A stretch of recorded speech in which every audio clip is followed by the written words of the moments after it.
ظالم جس وقت ظلم کرتا ہے نا، اس وقت وہ یہ سمجھ بیٹھتا ہے کہ میں ہمیشہ اسی طاقت میں رہوں گا۔ ظالم جب ظلم کرتا ہے تو وہ سمجھتا ہے کہ شاید یہی قوت، یہی طاقت، یہی جوانی، یہی اقتدار یہ قائم رہے گا، لیکن کبھی ظلم کا راج قائم رہ سکا نہیں، رہتا ہی نہیں۔ یزید نے ظلم کی حد کر دی، جب تخت حکومت میں بیٹھا تو ظلم کی حد کر دی، حد کر دی۔ اس نے سمجھا تھا کہ شاید یہ اقتدار میرے پاس رہے گا، شاید یہ تخت جو میں نے سجایا ہے اس پہ سجا رہوں گا، بنا رہوں گا، قائم رہوں گا۔ اسے سمجھ نہیں نہ آئی کہ حکومتیں ظلم سے نہیں عدل سے قائم رہتی ہیں۔ میرے عمر فاروق رضی اللہ تعالیٰ عنہ کی حکومت عدل سے قائم تھی تو 12 سال قائم رہی، 12 سال قائم رہی، اور عمر چلے گئے، عدل کرتے کرتے چلے گئے۔ میں اگلے جمعے بیان کروں گا حضرت عمر کے بارے میں۔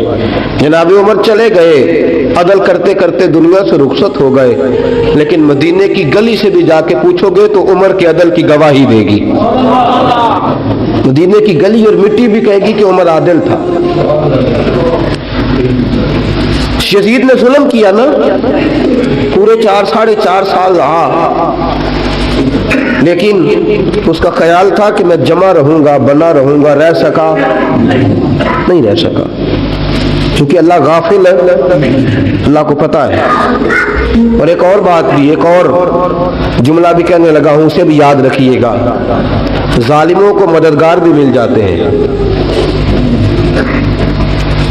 ظالموں کو مددگار بھی مل جاتے ہیں، بلکہ ظالموں کے مددگار زیادہ ہوتے ہیں۔ بدی جلدی پھیلتی ہے، گناہ جلدی پھیلتا ہے، ظالموں کے مددگار زیادہ ہوتے ہیں۔ یزید کو مددگار ملے، ابن سعد ملا، ابن زیاد ملا، شمر ملا، خولی بن یزید ملا، بڑے اسے مددگار ملے جو کہتے تھے کہ بالکل کوئی خطرہ ہی نہیں، دنیا تو ترستی ہے تیری دید کو، اور سب خیر ہے، ہر جگہ امن ہی امن ہے۔ یزید جب ظلم کر رہا تھا تو سمجھتا تھا مجھے کوئی نہیں پوچھے گا، کوئی میرے قریب نہیں آئے گا، لیکن یارو اس تک دنیا کا کوئی بندہ تو نہیں پہنچ سکا، لیکن اللہ کا قہر تو پہنچ گیا نا، اللہ کے انصاف کا ہاتھ تو پہنچ گیا نا، رب تو ہے نا دیکھنے والا۔ عبید اللہ ابن زیاد کے دربار میں جب سیدنا امام حسین کا کٹا ہوا سر پہنچا نا، اس نے ایک چھڑی پکڑی، اور چھڑی پکڑ کے نا تو امام حسین کے لبوں پہ مارنے لگا، کہنے لگا تجھے کہا تھا نا بات مان جا، کٹا ہوا سر تشت میں رکھا ہے، تجھے کہا تھا نا بات مان جا۔ راوی کہتا ہے عبید اللہ ابن زیاد نے چھڑی ماری اور اس نے بے ادبی کی، کہنے لگا تو تھا ہی اس قسم کا، تیرا یہی حال ہونا چاہیے تھا معاذ اللہ۔ حضرت بریدہ اسلمی حضور کے صحابی دربار میں موجود تھے، فرمایا ابن زیاد تو برا ہے، تیرا باپ برا ہے، چھڑی پیچھے کر، کئی بار میں نے ان لبوں کو مصطفیٰ کو بوسے دیکھے ہوئے دیکھا ہے، پیچھے کر، پیچھے کر، ہٹا لے۔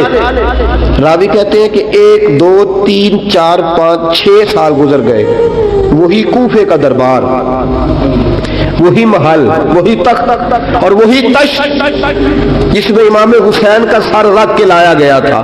6 سال کے بعد مختار ثقفی حکمران بن گیا۔ مختار ثقفی نے کہا کہ میں چن چن کے ماروں گا وہ بندے جنہوں نے امام حسین کو قتل کیا تھا۔ 1 نہیں 2 نہیں 4 نہیں 6000 بندہ مارا اس نے، چن چن کے۔ راوی کہتے ہیں کہ یہ ابن زیاد 30,000 فوج لے کے نہر فرات کے کنارے میدان کربلا کے سامنے آیا اور اس نے جہاد کیا۔ مختار ثقفی نے ابراہیم بن مالک کو بھیجا، فرمایا جاؤ قتل کر کے لاؤ۔